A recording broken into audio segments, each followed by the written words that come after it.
할렐루야. 오늘 8월 9일 수요일 아침입니다. 오늘 하나님께서 우리에게 주시는 말씀 사도행전 8장 1절에서 3절 말씀입니다.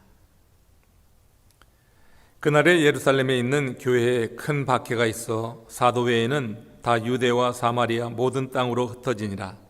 경건한 사람들이 스데반을 장사하고 위하여 크게 울더라. 사울이 교회를 진멸할세 각 집에 들어가 남녀를 끌어다가 옥에 넘기니라.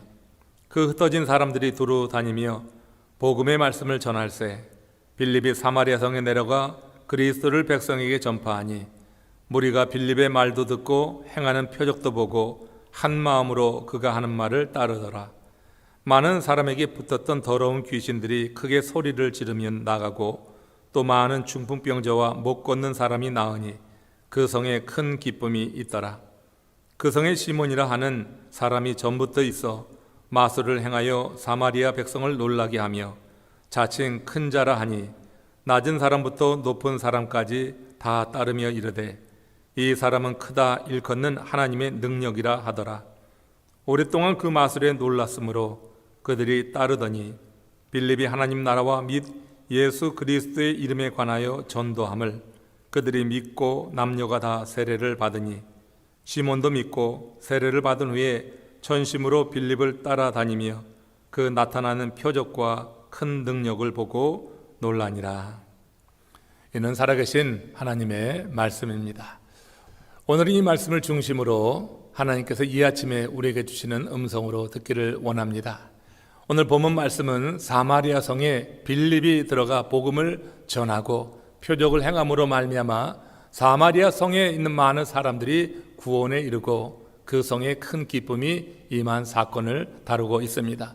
빌립은 예루살렘 교회가 성장하던 시기에 교회의 구제 사역을 위해서 선출된 7 집사 중에 한 명이었죠.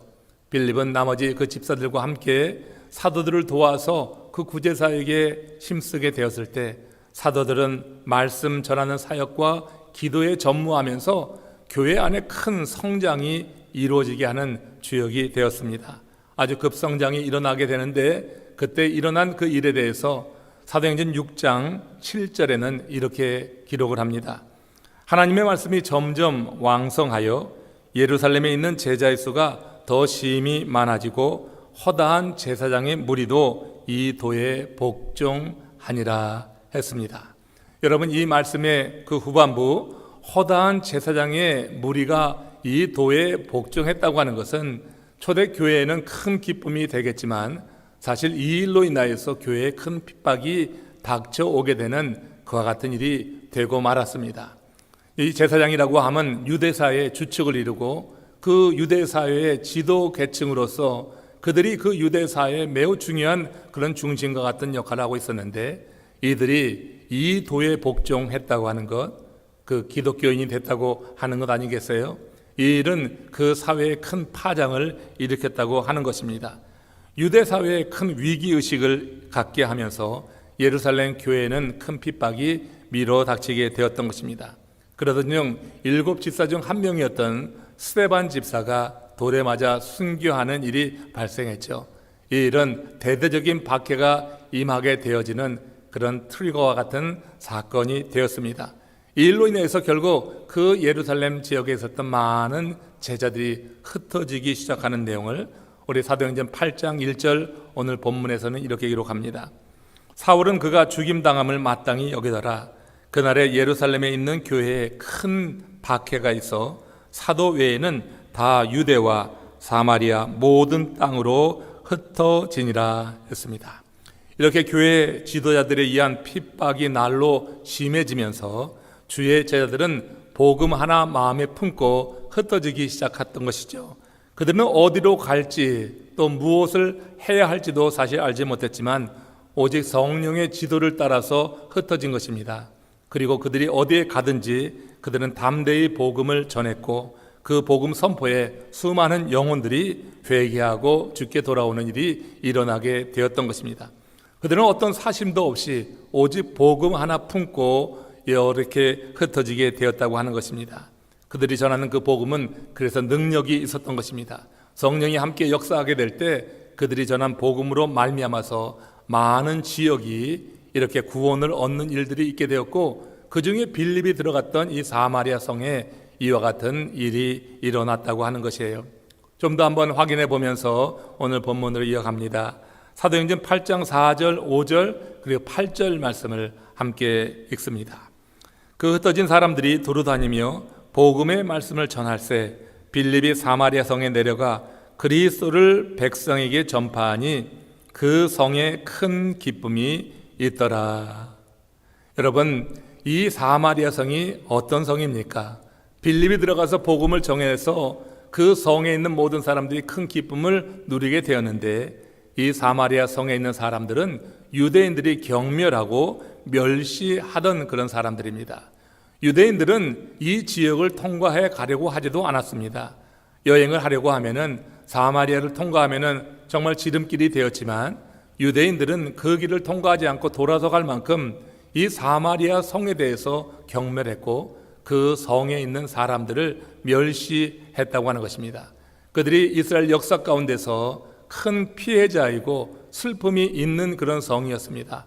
아수르 같은 나라가 이제 정복 전쟁에서 승리를 거두게 될 때 다른 이방 족속들을 사마리아 성으로 이렇게 데려와서 그 성에 정착시킴으로 피를 섞었습니다.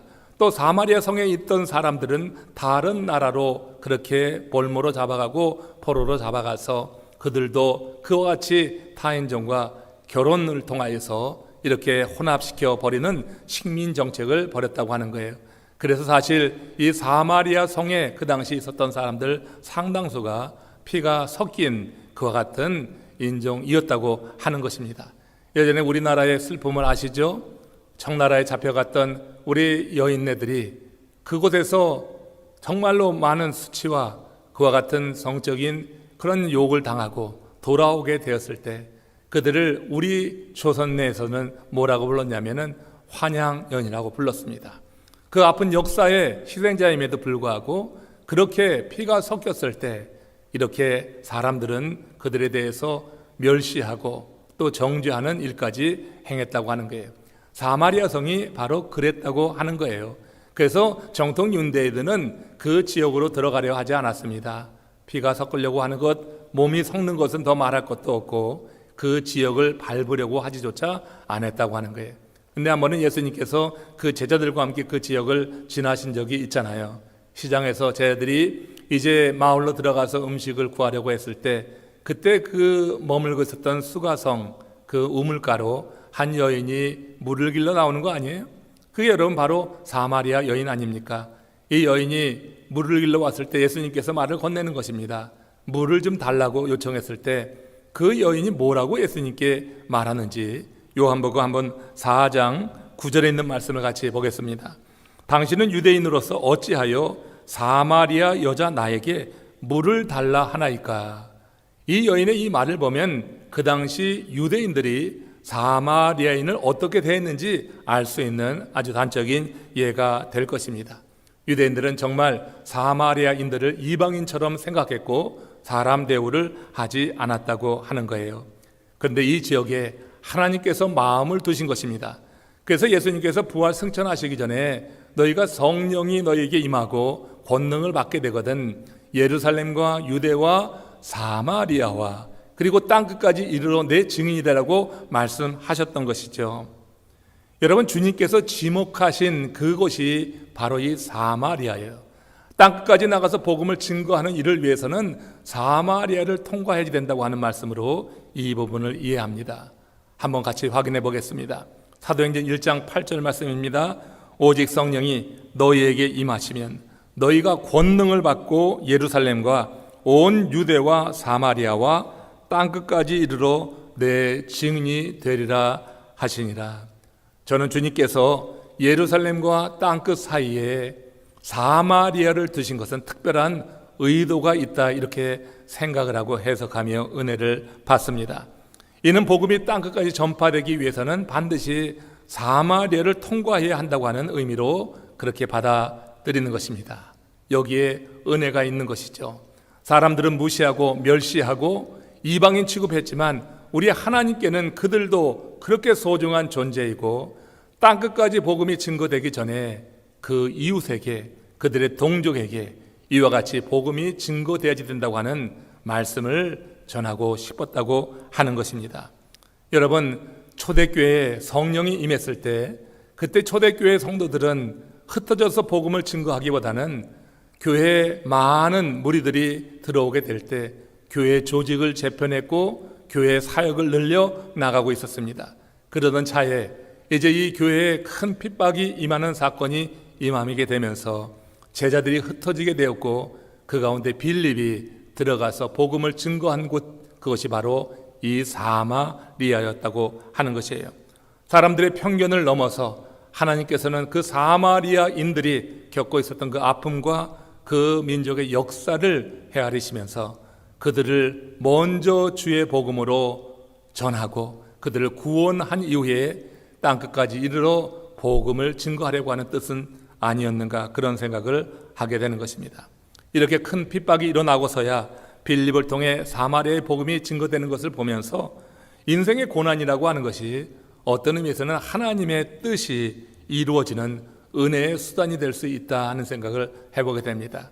하나님께서 우리 인생에 우리가 견디기 어렵고 힘든 그런 환난과 역경과 시험을 허락하실 때는 거기에 다 의도와 목적이 있다고 하는 것 아니겠어요? 하나님의 뜻을 분별해 안다고 하면은 우리는 그런 환난의 시간에, 역경과 시험의 시간에 겸손하게 하나님께 물으며 하나님의 뜻을 깨닫는 가운데 하나님께서 우리에게 계시해 주시는 그 뜻대로 나아가는 것이 믿음의 사람들이 행해 나가야 될 일이라고 믿습니다. 인생의 고난 속에 하나님의 뜻이 분명히 담겨 있을 수 있습니다. 이 일이 무엇인가? 오늘 하나님께서 이 말씀을 우리에게 주셨을 때 혹여라도 오늘 어려움과 고난과 시험과 그와 같은 역경이 있는 분이 계시다고 하면은 이 말씀을 마음에 받으며 하나님께서 이 시간을 허락하신 뜻이 무엇인지를 물으며 이 하루를 열어가고 그 뜻을 발견하는 가운데 하나님의 뜻을 이루므로 주와 동행하는 한 날 되기를 주님의 이름으로 축원합니다. 기도하겠습니다. 사랑과 은혜의 주님, 감사합니다. 우리가 하나님의 뜻을 다 할 수는 없지만 우리 인생에 일어나는 모든 일 가운데 하나님의 섭리와 뜻이 담겨 있는 것을 믿고 고백합니다. 그 뜻이 이루어지기까지 주 안에 머물게 하시고 어려움과 시험 속에 좌절치 않도록 하여 주시며 하나님의 뜻을 이루어내는 하나님의 사람들, 그래서 하나님과 동행하는 하나님의 사람들로 축복하여 주시옵소서. 우리 주 예수 그리스도의 이름으로 감사하며 기도드리옵나이다. 아멘.